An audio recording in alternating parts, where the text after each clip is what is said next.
dalam kajian khususnya dalam kitab Fathul Qarib.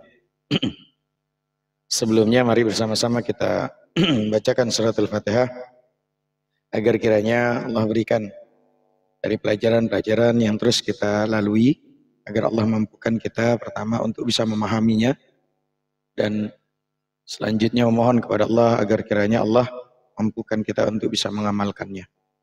Al-Fatihah hadratin Nabi Mustafa sallallahu alaihi wasallam wa ala alihi wa ashabihi azwaji wa zurriyyati wa abai wa akhwani min al-anbiya wal mursalin wal awliya wa syuhada wa salihin wa sahabati wa tabi'in al-amilin al-muallimin al-arifin wa nakhususan ila Syekh Ibn Qasim Al-Ghazi. Thumma ila arwahi abaina wa ummahatina, juga sebutkan untuk ayah dan ibunda kita, baik yang masih hidup atau yang sudah meninggal dunia. Bayangkan wajahnya, minta sama Allah agar kiranya Allah ampuni segala dosa-dosa kita dan dosa kedua orang tua kita. Semoga sama Allah bila ada kedua orang tua yang sudah meninggal dunia, agar kiranya sama Allah, Allah jadikan kuburan yang raudhah min riyadil jinan, taman daripada taman syurganya Allah. Abi Musab bin Rumi Syati binti Abdurrahman, Masrita bin Asyad Khalifah binti Billah. Wa anjadadi jaddatina, ikhwanina, akhwatina, khalatina, ammatina, asdiqaina, akribaina, ustadina, ustadi ustadina, wali jami'il muslimin wal muslimat wal mu'minin wal mu'minat al ahya'i minhum wal amwat.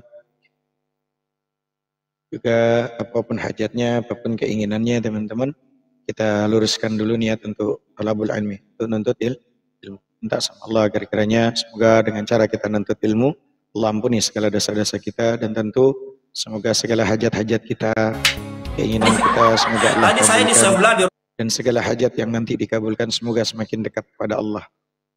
Ala hadhihi niyah wa likulli niyatin salih ila hadratin nabi sya'unillahi lana wa lahumul fatihah. A'udzu billahi minasy syaithanir rajim. Bismillahirrahmanirrahim.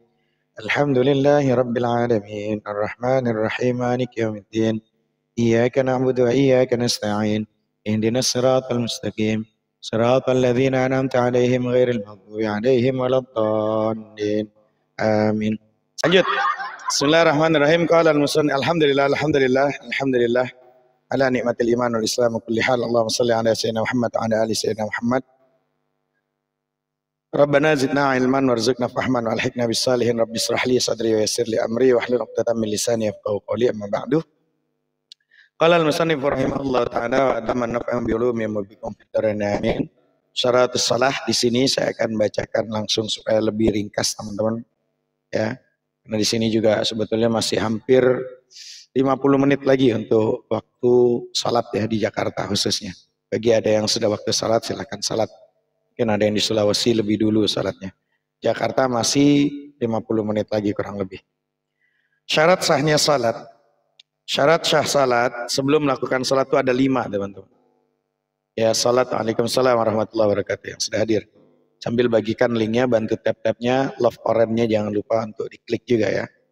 Jadi syarat sah sebelum melakukan salat itu ada 5.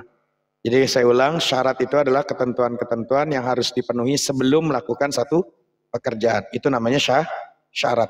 Nah, sebelum salat ini supaya bisa sah, ada syaratnya 5. Pertama, suci anggota badan dari hadas. Baik kecil maupun besar ketika mampu melakukannya. Jadi dia harus suci dari hadas kecil dan hadas besar. Itu syarat utama untuk sahnya salat. Sebab salatnya seseorang yang berstatus faqih atau namanya at-tahurain, maksudnya di sini adalah orang yang tidak menemukan air dan debu untuk bersuci atau mendapati keduanya, tetapi tidak dapat menggunakan keduanya karena ada uzur. Ya, karena ada uzur tetap sah. Jadi andaikan dia itu air nggak ada, tanah juga nggak ada untuk tayamum dan segala macam, terus dia harus melakukan salat itu. Nah, tetap itu sah dalam tanda kutip kalau memang liddarurah, uzur. Ya. Meskipun wajib mengulanginya ketika sudah mampu bersuci. Jadi kalau dia nanti harus diulangi, ya, karena memang tadi tiba-tiba kita jalan, ada air, ada debu ya, tanah gitu kan. Berarti harus diulang lagi. Namanya nanti ada pelajaran lihurmatil waqti. Karena untuk menghormati waktu. Lalu dia ya udah, dia langsung aja salat walaupun memang kondisinya memang sedang punya hadas ya, karena belum bersuci tadi. Tapi karena liddarurah ya, karena uzur ya. Nah, selain dari hadas suci dari najis yang tidak dimaafkan pada pakaian, badan, tempat juga harus dipenuhi. Imam Abu Syuja'ah akan menjelaskan sucinya tempat pada pembahasan selanjutnya. Nah, jadi yang kedua itu syarat pertama. Sampai sini sudah paham ya? Ngerti ya? Jadi syarat sahnya salat itu ada lima syarat. Ya. Jadi ada 5 syarat. Pertama, suci anggota badan dari hadas kecil maupun hadas besar. Kecuali kalau lid darurah uzur.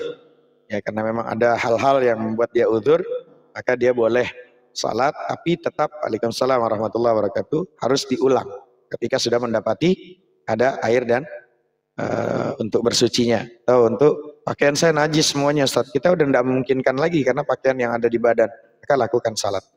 Kalau ininya najis nih pakaiannya, ininya karena kan harus tertutup auratnya itu, ya maka tetap di situ karena udzur, karena darurat, boleh. Nah, syarat kedua adalah menutup aurat. Kalau di sini ada kalimat menutup warna, nah, jadi yang najas yang dimaksud di sini adalah menutup warna kulit antara pusar dan lutut bagi laki-laki dan seluruh kulit selain wajah dan kedua telapak tangan untuk perempuan. Itu yang dimaksudnya. Ya, kalau laki-laki antara pusar dan lutut. Jadi kalau seumpama ada pakaian seumpama nutupin pusar dan lutut bagi laki-laki, salat sah nggak? Sah, tetap sah. Kalau memang darurat nggak ada lagi pakaiannya, tapi sah. Nah, untuk perempuan seluruhnya kecuali wajah dan telapak tangan.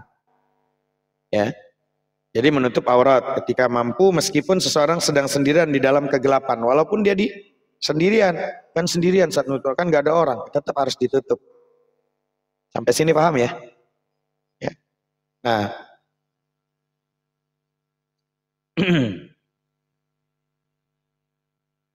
jika dia tidak mampu menutup aurat, dia salat dalam keadaan telanjang dan tidak diperbolehkan berisyarat ketika ruku dan sujud, melainkan tetap harus menyempurnakannya. Ya, tetap dia harus menyempurnakan nutup aurat tersebut. Ya. Orang yang demikian tidak diwajibkan mengulangi salatnya. Jadi kalau seandainya tadi dia udah berusaha karena ada beberapa pakaian yang ini, dan kalau tentang masalah itu dia nggak perlu ngulang lagi. Kalau tentang aurat tadi. Sampai sini paham? Kita lanjut. Menutup aurat dalam salat harus dengan pakaian yang suci. Harus pakaiannya suci. Menutup aurat dari pandangan orang juga diwajibkan di luar salat serta dikala sendiri kecuali bila ada keperluan seperti mandi dan sebagainya. Jadi kalau nutup aurat kecuali mandi. Kalau mandi, ya kalau dalam mandi kan nggak mungkin mandi di tengah lapangan kan, betul nggak? Nggak mungkin mandi di tengah lapangan. Syukran, subhanallah, insyaallah. Syukran, jazakallah. Jadi menutup aurat dalam salat harus dengan pakaian yang suci. Jadi kalau menutup aurat dari pandangan orang juga diwajibkan di luar salat serta dikala sendiri kecuali bila ada keperluan seperti mandi. Kalau mandi ya nggak harus. Dan kita akan bahas secara rinci di sini teman-teman. Adapun menutup aurat dari pandangan diri sendiri tidak wajib. Nggak wajib kalau dari pandangan diri sendiri. Akan tetapi makruh hukumnya melihat aurat sendiri. Jadi hukumnya makruh kalau melihat aurat sendiri. Dari kitab Fathul Qarib. Ya, kalau ngelihat auratnya sendiri itu makruh. Ya. Aurat laki-laki ada di antara pusar dan lutut. Demikian pula budak perempuan. Sementara auratnya perempuan merdeka dalam salat adalah selain wajah dan kedua telapak tangan. Baik bagian dalam maupun punggung telapak tangan hingga pergelangan tangan. Adapun aurat wanita di luar salat adalah seluruh tubuhnya. Sedangkan auratnya ketika sendiri adalah sama dengan auratnya laki-laki. Kalau lagi sendiri sama seperti auratnya laki-laki kalau lagi sendiri. Ya. Itu auratnya kalau lagi sendiri. Jangan sampai pusar dan lutut kelihatan. Nah, auratnya secara bahasa itu bermakna aib. Aurat itu secara bahasa itu artinya bermakna aib. Namun secara fikih kata aurat itu berarti anggota tubuh yang wajib ditutupi. Inilah yang dimaksud dalam bab salat. Kata aurat juga bisa berarti anggota tubuh yang haram dilihat. Ini yang dikehendaki oleh ulama pengikut Imam Asy-Syafi'i dalam kitabnya kitab nikah, ya, dalam kitab nikah. Itu syarat yang kedua. Ya, jadi sampai sini paham ya teman-teman bahwa menutup aurat itu syarat sahnya salat. Ya, menutup aurat sahnya salat. Kalau pertama suci anggota badan ya dari hadas kecil maupun hadas besar. Yang kedua, syarat sahnya salat itu menutup aurat. Ya. Sampai sini sudah paham teman-teman? Kita supaya ini ya, teman-teman di bawah silakan ini. Nanti kalau ada yang nggak paham boleh ditanya lagi. Waalaikumsalam warahmatullahi yang sudah hadir. Nah, syarat yang ketiga, salat itu di tempat yang suci. Jadi salat itu harus tempatnya saat dia untuk salat itu harus suci. Maka salat orang yang sebagian badan atau pakaian yang menempel dengan najis saat berdiri, duduk, ruku atau sujud tidak sah. Jadi kalau dia itu pada saat ruku terus kepalanya kesentuh sama yang najis, saat diri kesentuh sama yang najis, ya sujud itu nggak sah. Ya, Waalaikumsalam warahmatullahi yang sudah hadir. Jadi tidak sah. Jadi harus salat dalam kondisi di tempat yang suci. Ya, itu yang ketiga. Yang keempat, dalam kitab Fathul Qarib di sini mengetahui masuknya waktu, itu syaratnya. Mengetahui waktunya salat atau berprasangka kuat akan masuknya waktu salat berdasarkan ijtihad. Pama kita lagi kondisi mendung ya, jam mati, kita ada di hutan ya. Maka Waalaikumsalam warahmatullahi wabarakatuh yang sudah hadir. Maka dia punya prasangka yang kuat. Ini kayaknya masuk waktunya zuhur nih. Ini kayaknya masuk waktunya asar nih. Ya. Karena kan dia mendung, kondisi di hutan, nggak ada jam, nggak ada waktu yang bisa. Maka dia punya prasangka di situ kuat, silahkan lakukan.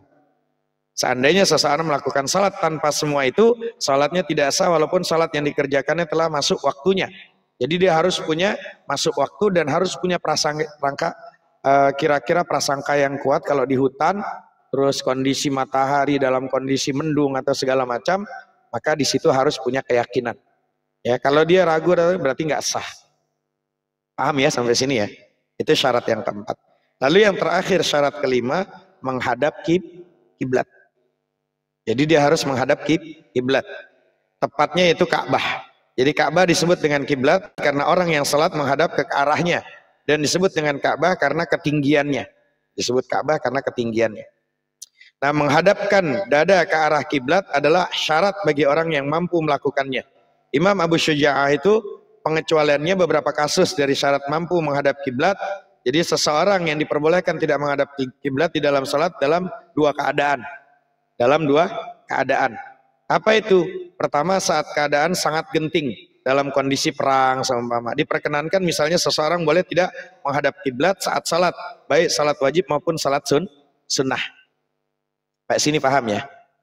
Jadi itu dalam keadaan genting itu boleh tidak menghadap kiblat, tapi menghadap ke arah musuh kalau saat lagi perang.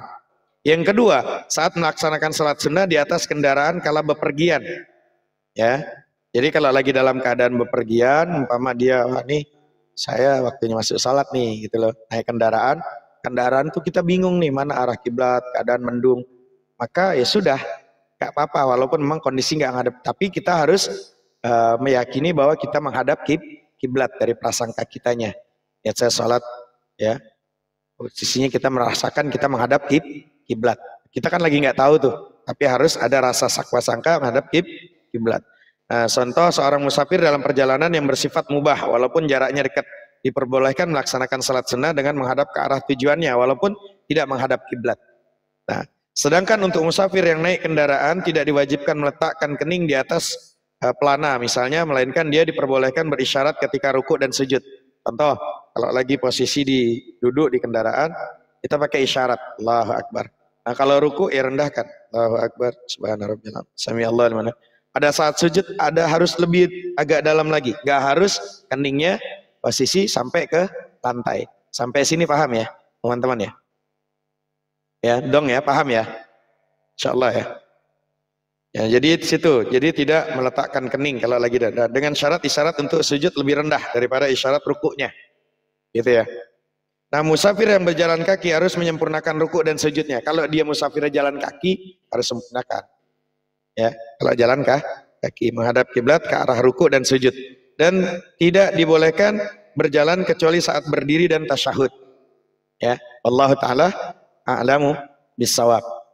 Sampai sini paham tentang syarat salat. Jadi menuju kepada nanti ada rukun salat. Insyaallah Rabbana anfa'na bima 'allamtana, Rabbi 'allimna alladhi yanfa'una, Rabbi faqihna wa faqih ahlana wa qarabatil lana fi dinina. Al-Fatihah.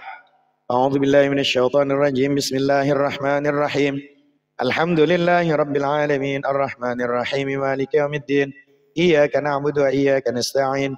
Ihdinas siratal mustaqim. Siratal ladzina an'amta 'alaihim ghairil maghdubi 'alaihim waladdallin.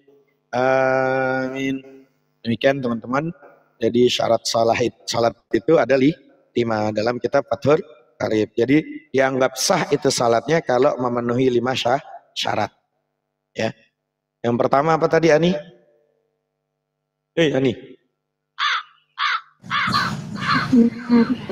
Apa? Suci anggota badan, Ustaz. Ya, pertama suci anggota badan dari hadas kecil maupun hadas besar. Tapi kalau seumpama dia udah dalam jalan nih, main, ya dia jalan, dia udah nggak ada lagi, waktu mau habis, di sininya posisi najis nih, celana najis nih, gimana solusinya? Tetap salat, namanya lihurmatil waqti, tapi nanti harus diganti setelah sudah sampai tujuan, ganti dikodok salatnya. Sampai sini paham ya?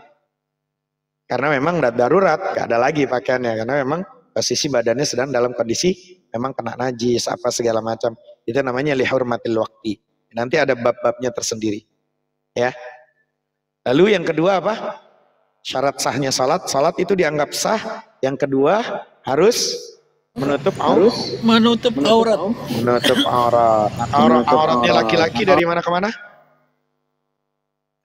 Dari pusar sampai lutut. Kalau auratnya perempuan, seluruh dari ujung rambut sampai ujung kaki, kecuali wajah dan telapak tangan. Sampai sini paham ya? Kecuali wajah dan telapak tangan. Nah, kalau umpama ke kamar mandi, boleh. Tapi kalau melihatnya hukumnya apa? Makruh hukumnya. Ya. Sampai sini paham. Nah, syarat yang ketiga, salat itu dianggap sah kalau tempatnya harus suci. Tempat salatnya harus suci. Kalau dia suci nggak ada najis, ya udah salat.